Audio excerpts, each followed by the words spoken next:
Hello everyone, it's Heroic Legend here, and I'm back with actually a new style of video, which is going to be a top 10. Now, some prior things before I begin. This is top 10 Japanese myths and monsters.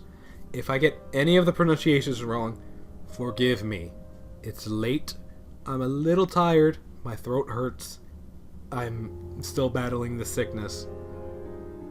Get down with the sickness. I'm sorry, I had to throw that in there. It's not a Heroic Legend thing if there's not at least one bad joke or self-deprecation version of humor.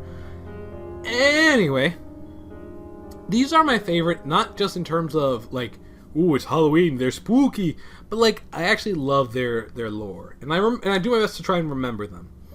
I'm also going to try my best not to have too many deities, if there are any that I truly love in here. But I am going to be stating ones that I really do enjoy from a story-wise perspective, like things I can write stories about. And I'm also not going to be showing pictures, but I will be showing links so you can read up about them if I didn't do the greatest job of describing them. I'm really just going off of what I see on the wiki page as well as from what I know from memory. So to start off this list, I'm going to try something with this video, and I do hope that you'll enjoy it. But to start off this list at 10, I just want to give another warning. I'm not going to be using art for this. I'm going to be using wiki pages that you can also click and look at. You can read up more about it. You can click probably the annotations I'll have up to the pages to help, and they'll be around the box where I have the spelling of the thing put in correctly thanks to cool text. Let's begin. Number 10, the Kappa. Anyway, there's really not much to say, just, the Kappa, for anyone who is unaware of them, are basically Japanese water monsters who live in lakes and ponds, from what I remember, and their biggest threat is they will drown you, or they can punch into your sphincter and pull out your intestines, which they eat. That's real scary for people who swim in Japan, and I'm surprised with stories like that going around.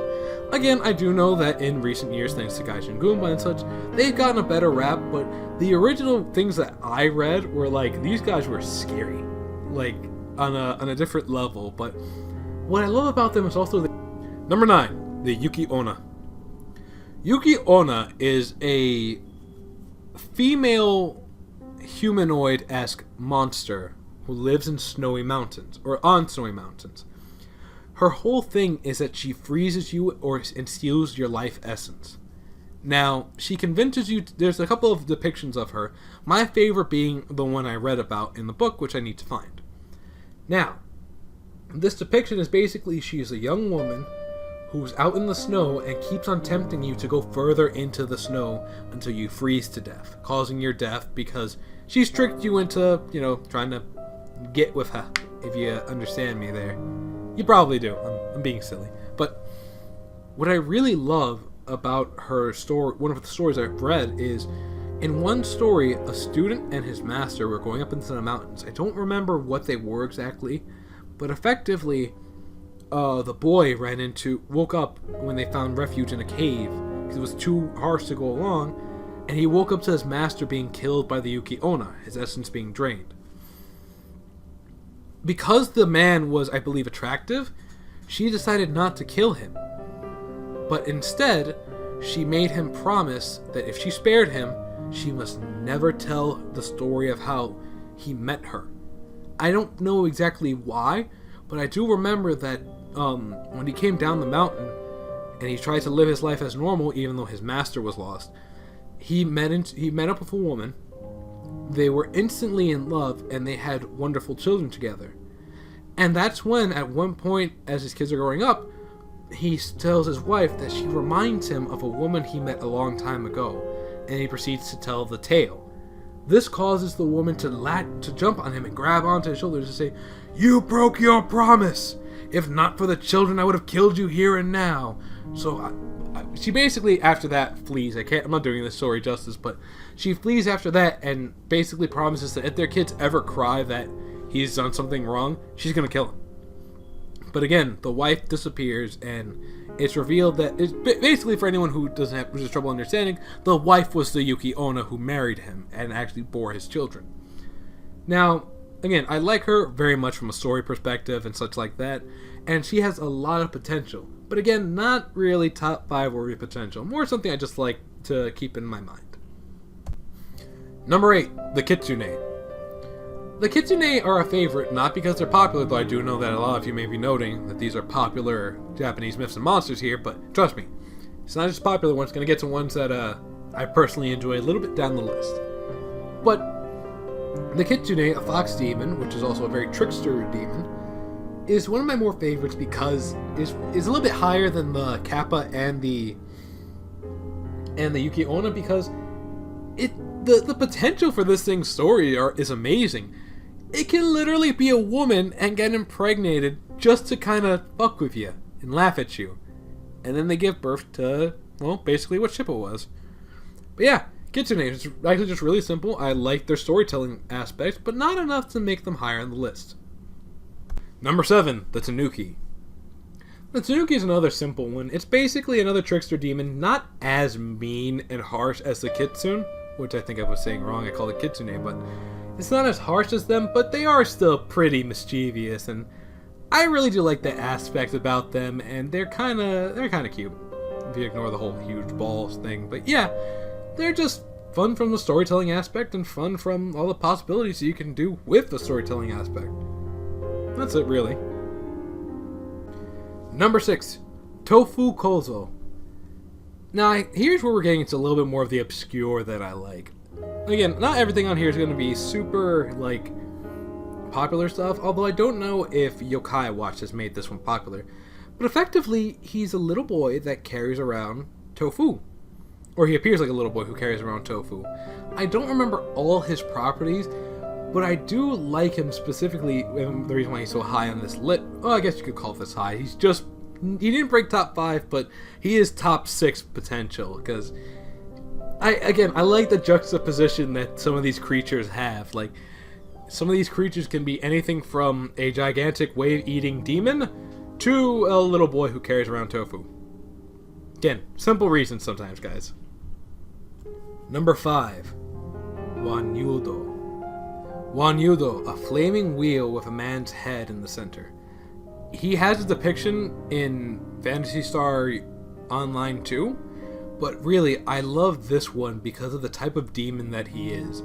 I remember reading one of his stories, which was basically a woman looked out at him during his rampage, as he normally does, and she had a baby, and the head goes, "Hey, why are you paying attention to me when you should be watching your child?" And when she goes into the room, I think the baby's hands and legs and feet were cut off. And again, I like him for his... He makes a great villain character. He makes a lot of... He doesn't make the most sense, and he has a lot of fear element to him. Like, this thing could have the most amount of powers that no one would ever think about, or it could just be maybe even overhyped.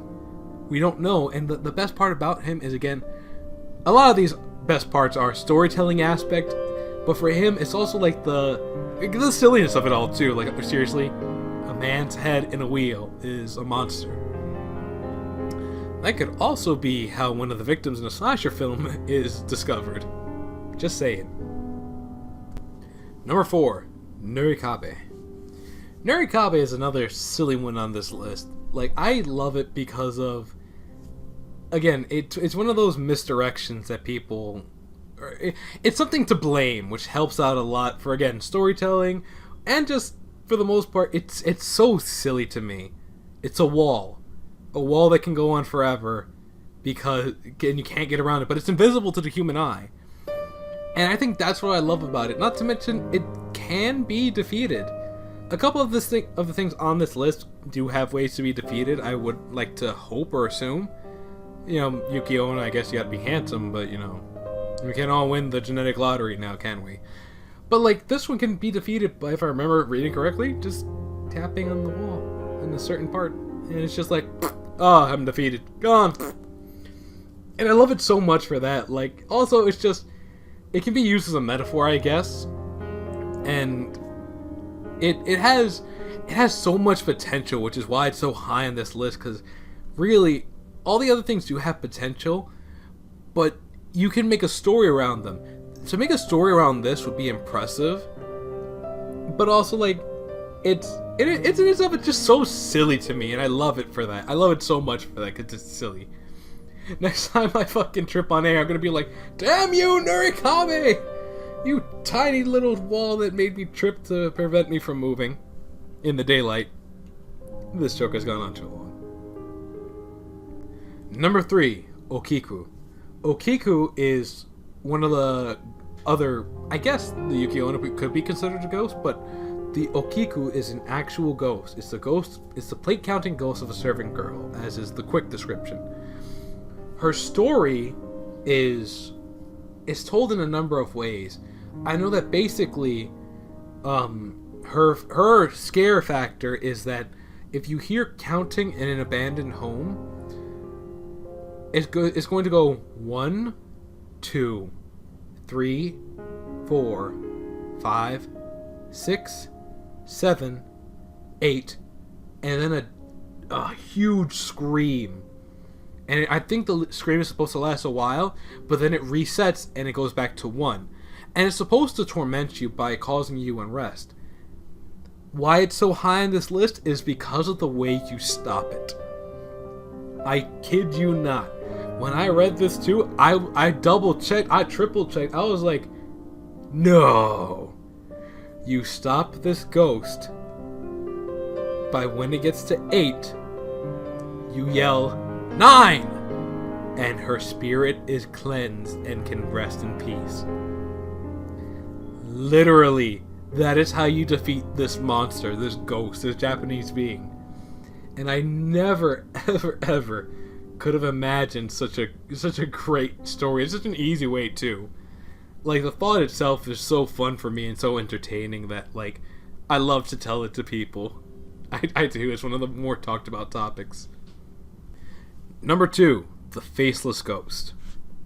This one I'm not doing in its Japanese translation because I can't pronounce it, and I'm not going to butcher it entirely. Basically, I love this one. I talk about it often because of all the silly scenarios. I remember when I first read it, I nearly booked it to my dad or my brother because I wanted to share with them this silliness. Like, can you believe this shit?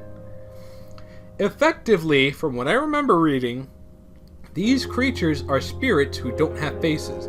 Now, they're not here to harm you. They are harmless. But what makes them so funny is that that's their whole gimmick. They're faceless. They don't have a face. They try to scare you, and if they do, it's like, haha, you were fooled and scared, and we spooked you. Peace. That's it. We're done. GG. Wrap up, everybody. We're going home. And I'm just like, I'm always sitting here like, are you serious?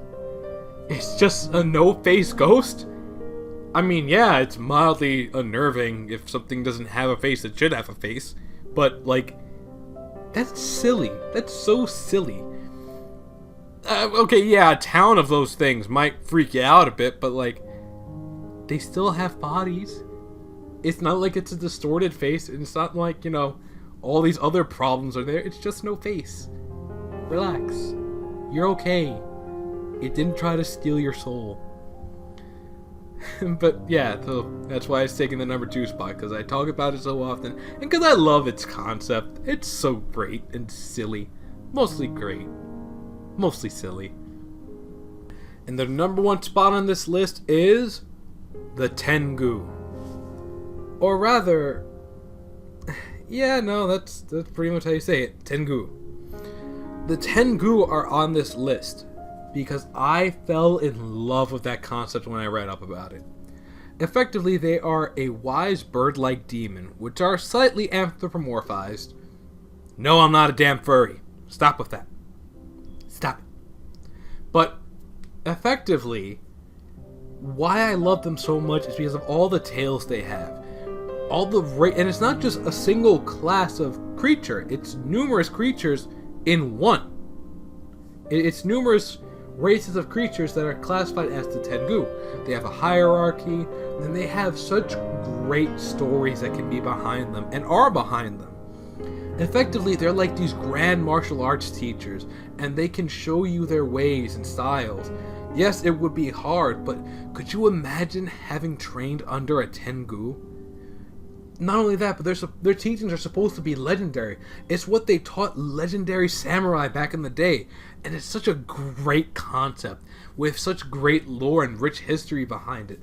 Again, I'm so fuzzy on a lot of the details, but like, honestly, these creatures, even though they might disturb people, it's how great they are and how much respect they command that make them so fantastic and such a great storytelling part. I would love to see more stories where they have like a student-master relationship between like Tengu and what the fuck you want to have there. You know, because I could see all these possibilities of games, stories, even some comics and such. And he doesn't have to be like a sidelined master either. I bet you if a Tengu saw their student getting messed up, yes, they might go for the traditional let's not interfere, but if their opponent was using trickery or deceit, I bet you they would jump in and mess them up to show like you don't disrespect my style in this fight that commands honor. And it's just, oh my god, I love it so much. I will actually talk about this even if it's not brought up. Like, other things that may need to be brought up or something may need to relate to it, I'll just start a conversation on the Tengu, and that's why it takes the #1 spot on this list. I would like to thank you all for listening. Maybe share your thoughts on some of your favorite Japanese myths, monsters, and ghosts, because that's probably should have been the proper title. And, you know, let me know what you think, and if you want more things like this, you know, do your own research too, because I'll probably link the page where I got all these names and such from, and I'll show you guys it as well. But again, a big thank you all for watching. I do hope you enjoyed this. Have a happy Halloween, stay safe, and until the next video, I just gotta say, laters.